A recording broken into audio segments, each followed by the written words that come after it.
v-am găsit, dragii mei! Viața personală a Olgăi Tudorache a fost mereu un subiect bine ascuns de ochii presei de către regretata actriță.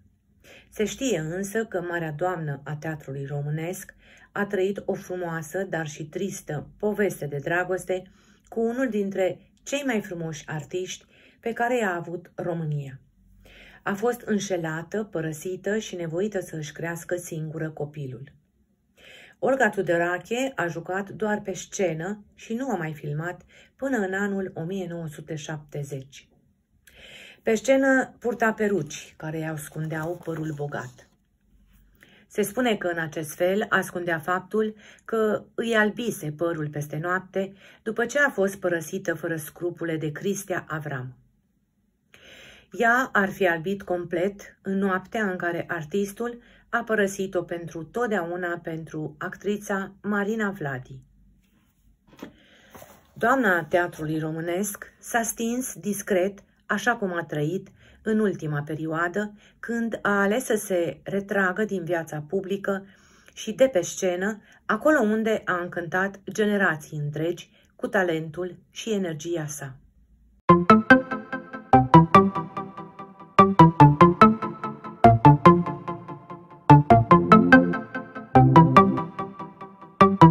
Marea Doamnă a teatrului românesc, Olga Tudorache, pare că și-a dus și viața după un scenariu emoționant, căci a trecut prin multe situații dificile care au făcut-o să experimenteze o multitudine de stări copleșitoare. Actrița a trecut de la extaz la agonie când credea că existența ei se așezase pe un făgaș lin. Cu siguranță nu se gândea că familia ei frumoasă ar putea fi destrămată la o ușoară adiere de vânt. Înainte de acest episod dureros, toată atenția ei s-a concentrat asupra carierei și asupra legăturii cu marea ei dragoste. Când totul s-a năruit, a trebuit să o ia de la capăt, fără să uite că avea un loc de seamă în lumea teatrului și filmului românesc. Și-a ascuns durerea cât a putut și a continuat să trăiască demnă, ca și cum nimic nu s-ar fi întâmplat. S-a născut pe data de 11 octombrie, în anul 1929, în comuna Oituz, județul Bacău. De la o vârstă fragedă a simțit că îi curge prin vene pasiunea pentru teatru, astfel că în anul 1951, când avea 23 de ani, a absolvit Institutul de Teatru și a reușit să își găsească un loc printre actorii de la Teatrul Tineretului din București. După ce a demonstrat cât este de talentată, a ajuns să joace și pe scena Teatrului Național din București, iar în anul 1976 a devenit conferențiar universitar la Institutul de Artă Teatrală și Cinematografică Ile Caragiale, la Catedra de Actorie.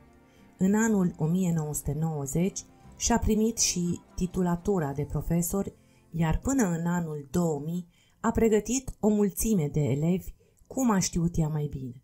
Cei mai mulți dintre ei nu vor uita niciodată învățăturile pe care le-au dobândit la cursurile sale, tocmai pentru că era o femeie care intra ușor în inima oricui. În ciuda numeroaselor producții în care a primit un rol, actrița a considerat întotdeauna că realizarea ei cea mai mare nu a fost în plan profesional. Cel mai tare s-a mândrit cu fiul ei, Alexandru. Acesta este stabilit de multă vreme în America, dar legătura lor specială nu s-a pierdut niciodată, căci Olga Tudorache l-a divinizat încă din momentul în care a aflat că va fi mamă. Deși pe scenă, în multe dintre roluri, părea o femeie dură, se înmuia imediat când privea spre băiatul ei. Cel mai mare succes în viața mea, cel mai bun lucru pe care l-am făcut în viața mea, este băiatul meu, pe care l-am avut cu actorul Cristea Avram. Și aici am avut noroc.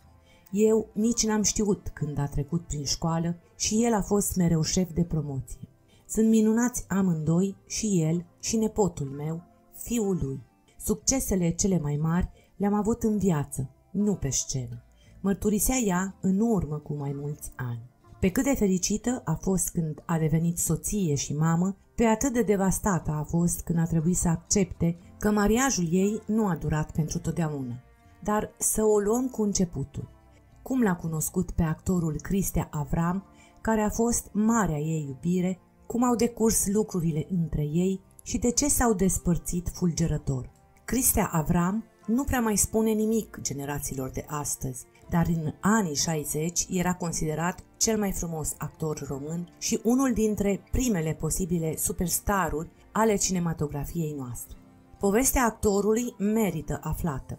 De asemenea, a avut o viață demnă de film, cu urcușuri și coborâșuri, așa cum se întâmplă la oricine. Actorul s-a născut pe 28 august în anul 1931 la București, a absolvit liceul Gheorghe Lazar în anul 1950, apoi a urmat timp de 3 ani cursurile Facultății de Filosofie.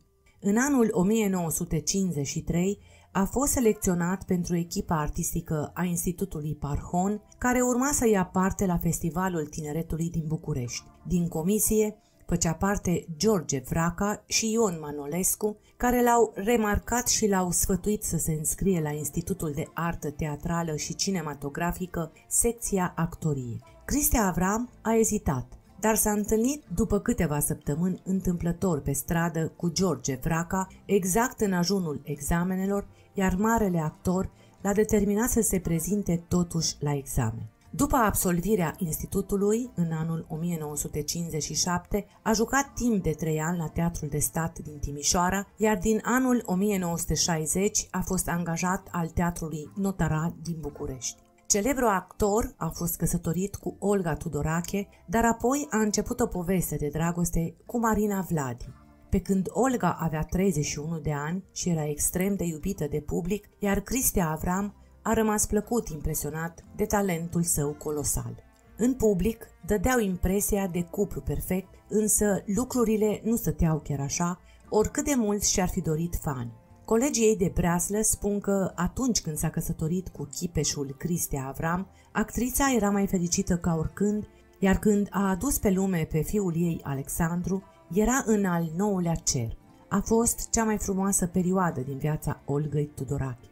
De fapt, spunea asta și după multe decenii. Olga Tudorache a povestit despre fiul său că este cel mai mare succes al ei. Cristea Avram și Olga Tudorache au format unul dintre cele mai cunoscute cupluri din România în anii 60. Cei doi au avut împreună un fiu, dar actorul a decis să o părăsească pe partenera sa de viață pentru Marina Vladi, o actriță din Franța, pe care a cunoscut-o în timpul filmărilor pentru Steaua fără nume. Marina Vladi, o actriță franceză deja consacrată, cunoscută publicului din România și ea căsătorită la acea vreme cu un aviator. Avram a renunțat la tot ceea ce avea în România și a plecat în Franța pentru Vladi. Între cei doi a început o poveste de dragoste care părea să reziste pentru foarte mult timp. Mai mult decât atât, actrița a mărturisit că atunci când a venit în România s-a simțit ca în sânul lui Avram. La scurt timp, după ce Cristea Avram a părăsit-o pe mare actriță în anul 1966, Olga Tudorache a jucat doar pe scenă și nu a mai filmat până în anul 1970. Pe scenă purta peruci care îi ascundeau părul bogat. Se spune că, în acest fel, ascundea faptul că îi albise părul peste noapte după ce a fost părăsită fără scrupule de soțul ei mult iubit, care făcuse o pasiune pentru actrița Marina Vladi. Olga ar fi albit complet în noaptea în care Cristea Avram a părăsit-o pentru totdeauna. La scurt timp, cei doi au plecat la Paris. Actrița franceză a făcut toate eforturile pentru ca iubitul ei să o însoțească în țara natală. Mai mult decât atât, ambasadoarea Franței la București ar fi vorbit chiar cu membrii ai Partidului Comunist pentru ca actorul român să primească pașaportul. Chiar Nicolae Ceaușescu și-a dat acordul pentru plecarea din țară. Este important de precizat că în tot acest timp, Cristea Avram era căsătorit cu Olga Tudorache, una dintre cele mai cunoscute actrițe din acea perioadă.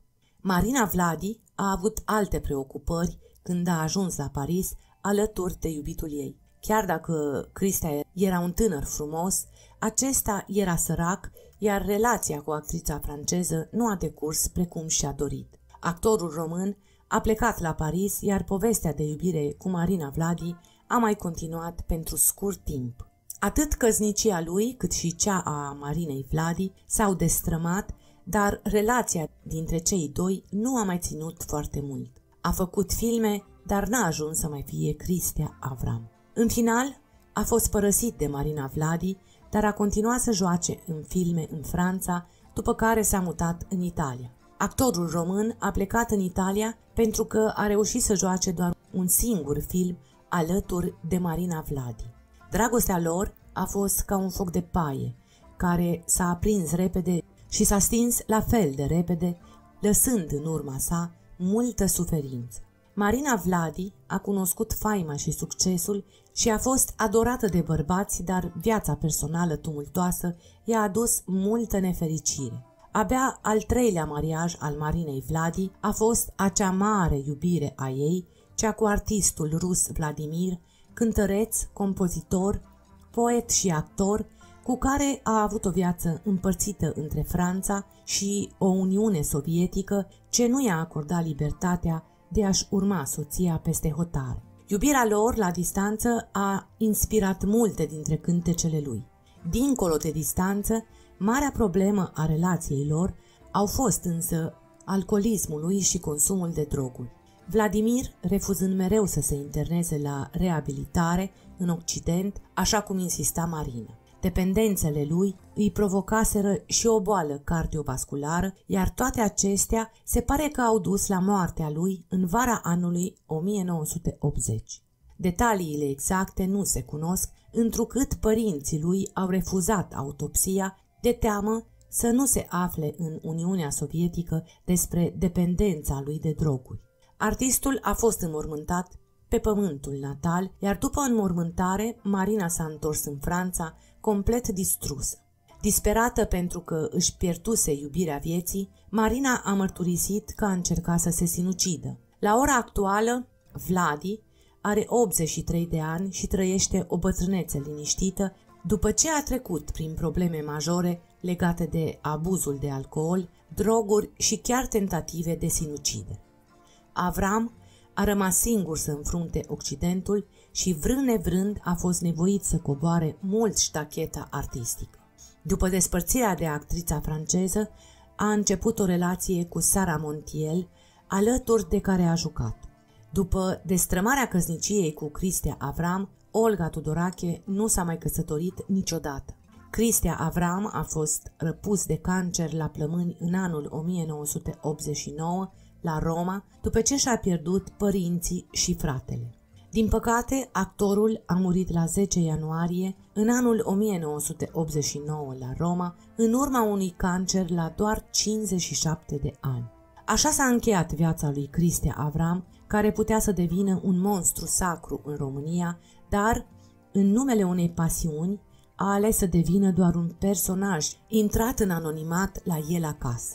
Din păcate, marea doamnă a teatrului românesc, Olga Tudorache, nu mai este printre noi de 6 ani, dar nu înseamnă că publicul și apropiații au uitat-o. Și-a dat ultima suflare pe data de 18 octombrie în anul 2017, după ce problemele de sănătate și vârsta și-au spus cuvântul. Avea 88 de ani când a plecat din această lume.